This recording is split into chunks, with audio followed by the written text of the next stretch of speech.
Saludos cordiales, bienvenidos a esta exposición, donde exploraremos uno de los procesos más asombrosos de la naturaleza, la fotosíntesis en su fase luminosa.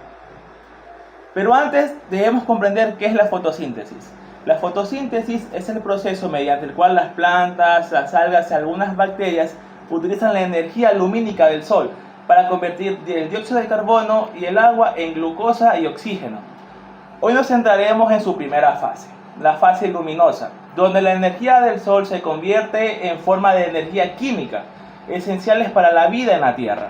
Para entender la fase luminosa, primero debemos imaginar que las plantas son pequeñas fábricas de energía solar. En estas fábricas llamadas cloroplastos ocurre el proceso de fotosíntesis. Imaginemos que las plantas es un sistema complejo de maquinaria molecular. En la fase luminosa, la planta capta la luz del sol utilizando moléculas pigmentarias, como la clorofila. Estas moléculas están estrictamente ubicadas en los tilacoides, que son estructuras dentro de los cloroplastos. Podemos ver las imágenes referenciales sobre este tema. Cuando la luz del sol alcanza estas moléculas pigmentarias, sucede algo extraordinario. Los electrones en estas moléculas se emocionan, se vuelven más energéticos. En este proceso lo podemos llamar excitación de electrones. Para poder seguir con este tema de exposición debemos resaltar dos palabras que nos van a ayudar para entender todo esto. Que tenemos el ATP y el NADPH. El ATP, ¿qué significa? Significa adenosín trifosfato. Y el NADPH también tiene un significado. Es nicotinamida, adenina, nucleótido, fosfato. La energía de estos electrones excitados se utiliza para realizar un trabajo vital. La producción de ATP y NADPH.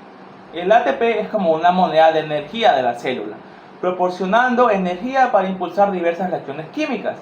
En cambio, el NADPH es una molécula cargada de electrones que actúa como una fuente de energía química. Pero antes, ¿cómo se produce el ATP y el NADPH? Aquí es donde entra en juego una cadena de reacciones emocionantes.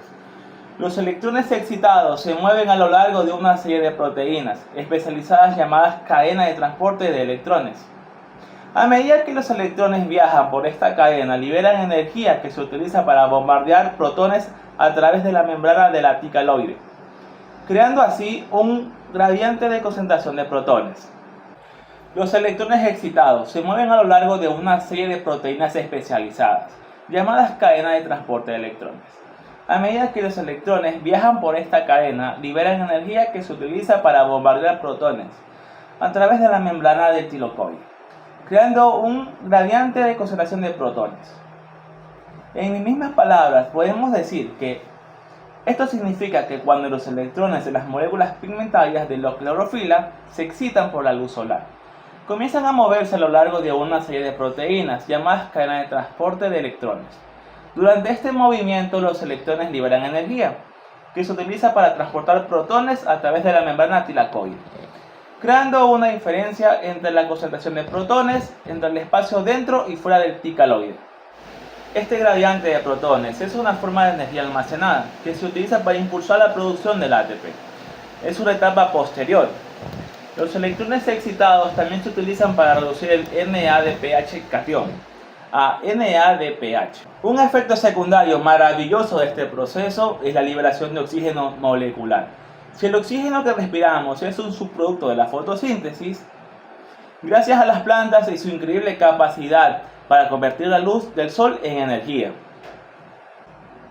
Así que, en resumen, la fase luminosa de la fotosíntesis es como el primer acto emocionante en el trato de la vida vegetal. Es aquí donde la energía del sol se convierte en forma de energía química esencial, el ATP y el NADPH, que alimentan el proceso global de la fotosíntesis y en última instancia sostiene toda la vida en nuestro planeta. Con esto damos por finalizada mi exposición en el tema de la biología, realmente esperando que hayan podido comprender un poco más de estos procesos increíbles, de la cual tenemos la fotosíntesis en su estado luminoso. Muchas gracias.